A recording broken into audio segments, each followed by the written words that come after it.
रहेछ ठाउँ दामी रहेछ। ठाउँ दामी भएर तर सँगै निस्केको साथी आउन नपाउँदा चाहिँ अलिकति दुःख लागेको छ। मिस यु ज्ञाने तर ठिक छ, अब केही छैन, अर्को पालि आउँला, ठिकै छ। अब अहिलेलाई यस्तै हो।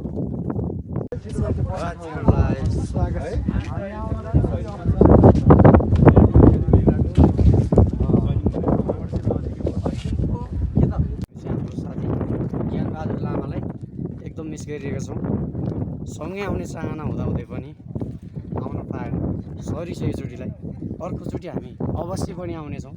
यति राम्रो ठाउँमा चाहिँ हामीले यो ठाउँको सुन्दरतालाई चाहिँ एक्सप्लोर गर्नु पनि हामी आउनै पर्छ।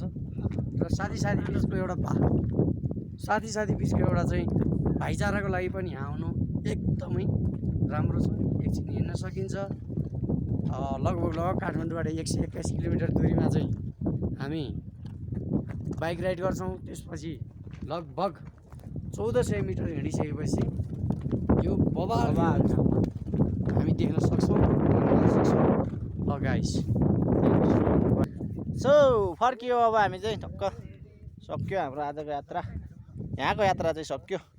अब चाहिँ मिलेसम्म हामी तातो पानी जाने भन्ने कुरो छ। अब हेरौँ के हुन्छ। अब हामी अब तपाईँहरूलाई देखाउँदै गरौँला, हेर्दै गर्नु होला। Thank you so much, please support guys.